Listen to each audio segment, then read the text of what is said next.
saudara-saudara sebangsa dan setanah air Papua dimanapun berada, baik yang ada di Papua maupun di luar Papua. Pada kesempatan kali ini saya mau ajak kita bincang-bincang sedikit tentang New Guinea Rat. Bagaimana New Guinea Rat lahir dan apa dasar hukumnya sampai New Guinea Rat bisa dibentuk. New Guinea Rat ini salah satu di Indonesia bilang DPR Indonesia begitulah. Jadi badan legislatifnya Papua. Jadi untuk mempersiapkan proses dekolonisasi Papua berdasarkan Piagam PBB pasal 73 untuk pemberian kemerdekaan bagi wilayah-wilayah yang belum punya pemerintahan sendiri, di mana waktu itu Papua juga sudah dimasukkan ke dalam daftar dekolonisasi ya, yang disebut dengan non-self government territory atau wilayah yang belum punya pemerintahan sendiri. Nah, maka itu Papua dimasukkan lewat resolusi 48 dan pada tahun 60 itu Presiden Majelis Umum PBB waktu itu dia keluarkan resolusi 1514 untuk wilayah-wilayah yang belum punya pemerintahan sendiri segera dimerdekakan. Nah, untuk kejar mandat dari resolusi 1514 itu, maka Belanda segera membentuk partai-partai politik di Papua. Nah, macam PAN,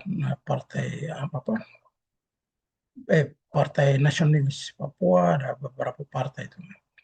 Partai-partai ini kemudian mereka mengadakan pemilihan umum waktu itu bulan Februari tahun 62 dan seluruh wilayah di seluruh tanah Papua melakukan pemilihan untuk pilih wakil-wakil daerah dan terpilih setelah itu tanggal 5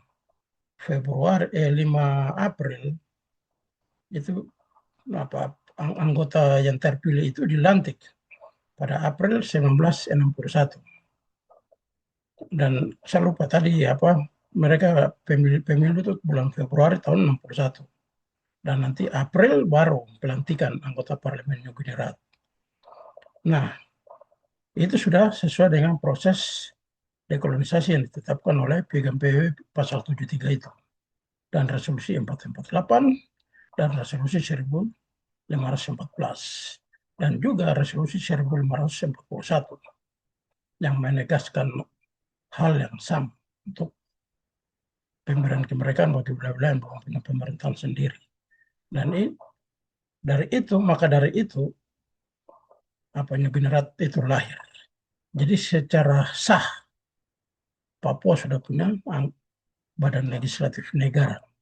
Tinggal mau nanti badan legislatif ini adakan pemilu lagi untuk pemilihan presiden. Tapi kan baru dibentuk itu terus Dewan Papua ini New Guinea Rat ini sidang bulan Oktober tahun 61 tanggal 19 langsung mereka deklarasikan kemerdekaan Papua dan mengganti nama Nederland New Guinea menjadi Papua Barat dan mereka umumkan lagu kebangsaan Papua dan lambang negara Papua seperti yang ada di atas ini sebelah sini ya. Jadi mereka tetapkan lambang negara Papua, nama negara dan bendera negara dan lagu kebangsaan yaitu Hai Tanahku Papua. Dan mereka desak untuk bendera itu harus segera dinaikkan mulai 1 Desember. Dan Belanda pun menyetujui itu lewat undang-undang yang disebut Staplat nomor 169 tahun 61 menerima itu manifesto politik Papua itu untuk bendera Papua boleh dinaikkan 1 Desember. Jadi secara de facto kenyataan kemerdekaan Papua itu 19 Oktober itu tahun 61. Nanti de jurenya secara hukum pengakuannya itu ya 1 Desember itu 61 itu secara hukum. yang diakui oleh Belanda sendiri dan seluruh dunia juga mengakui, termasuk Indonesia juga sampai ketakutan langsung baca terkorat tanggal 19 Desember untuk menduduki tanah Papua. Jadi itu salah.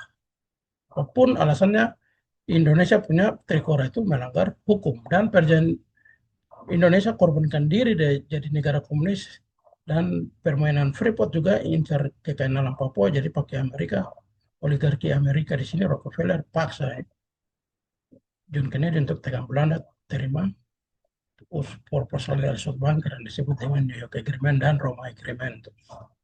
Nah, jadi perjanjian New York itu mengatur tentang peralihan administrasi dan perjanjian Roma itu mengatur tentang siapa sistem perwalian Papua. Jadi Papua itu karena melanggar hukum, melanggar Piagam PBB pasal 73, makanya apa Papua itu diserahkan kembali ke administrative power-nya diserahkan ke PBB.